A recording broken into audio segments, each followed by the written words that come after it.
Okay, day 2 of my Moora Falls walk. Well, I found the falls yesterday coming down the escarpment. I can see them in the valley, in the gorge below me, but I've just found a sign saying it's a no-go area. Apparently there's a colony of rock wallabies in there they want to protect, so they've asked people not to go in there. So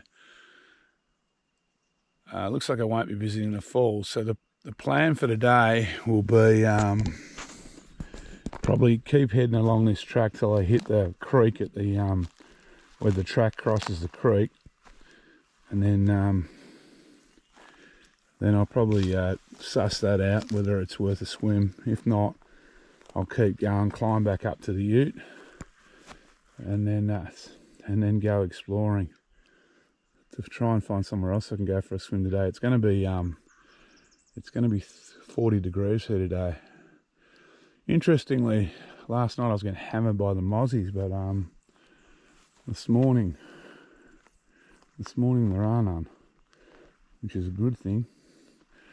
That's the creek.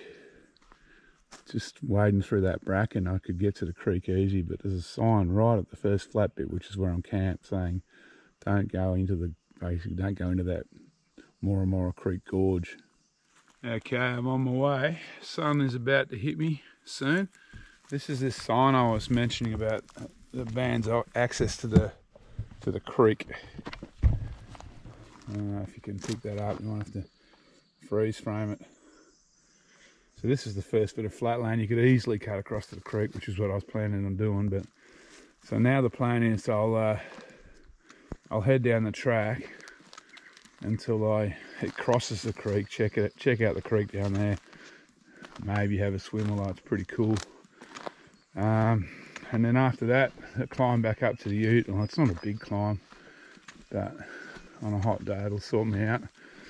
For anyone who's interested, I bought 6 litres of water on this walk because I wasn't sure how much water I'd find. There's plenty of water around, as it turns out, although that's not typical at this time of year. And I'm left with, after brekkie and dinner last night, I've still got 3 litres for the walk back up to the ute, so I won't have to go hunting around for water. That's good. So there's a couple of roos in there, just enjoying the early morning. Mum and a baby, mum and a Joey. I don't know if you can pick them up with the GoPro. Just enjoying the early morning light. I'm just following this 4-wheel drive track along the creek valley. So this is the track I'm going to take to the right up there back to the ute. But I'm going to check out left because it crosses the creek, and I think I'm allowed to go to the creek head down here. So it seems a long way to come without actually seeing this Moora Creek. So we'll go for a bit of a walk. I'm just looking at the tyre track. Maybe this track's open.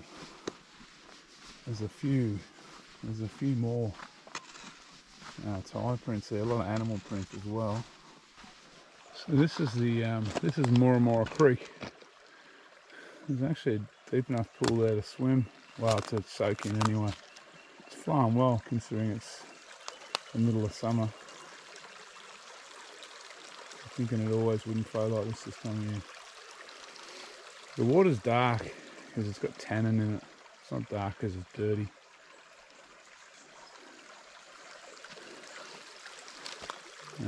Not going for a swim yet, it's too early and it's not that desirable. Nice country through here. I'm going straight up this track. According to Tyrone Thomas's old notes, there's a homestead here years ago. I mean, I'm not going to go exploring in the bracken to see if I can find a chimney, but he's definitely got it marked as a homestead site. It looks like somewhere that the early settlers might have built a homestead. There's water, it's flat land. If it was grazed, it wouldn't be full of bracken. And before that, I'm sure the indigenous people used it for years. thousands of years. A lot of nice old trees there. I'm not an expert on all things eucalyptus. I wonder if they're manna gums. Someone can put me right on that.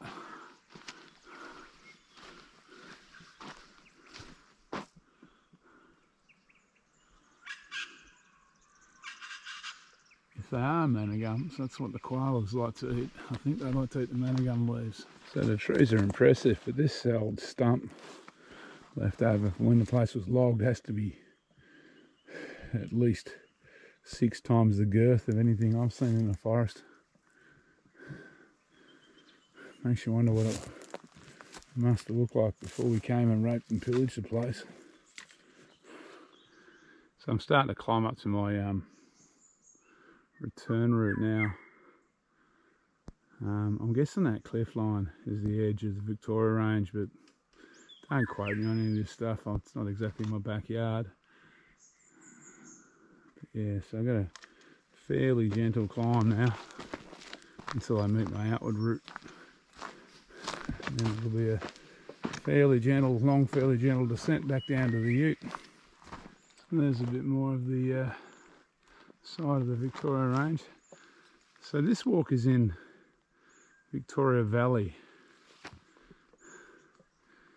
which is kind of, I think, has the Victoria Range on one side and Wonderland Serra Range on the other side.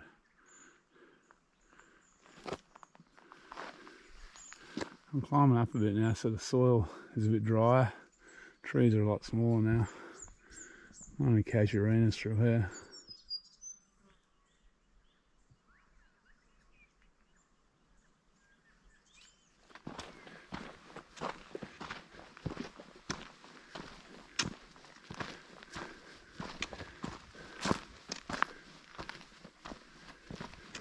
Okay, that was my outward route on the right there, the right of screen.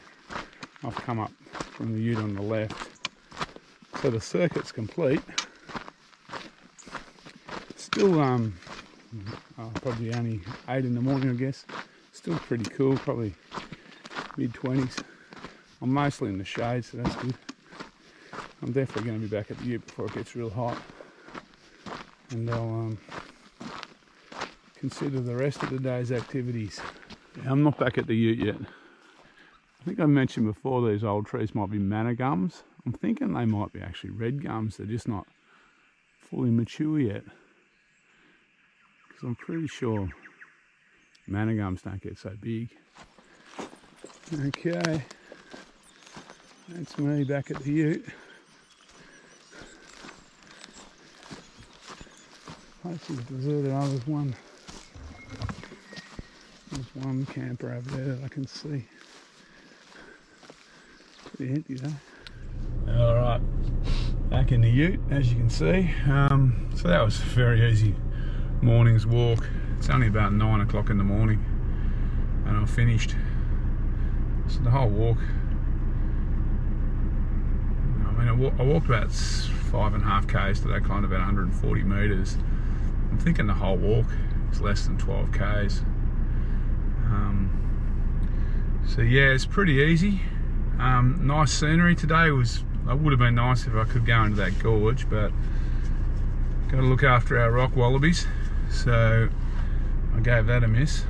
Now I'm gonna head off and try and find somewhere to have a swim. It's not very hot. According to the car, it's 21 degrees, but it promises to be very hot later on.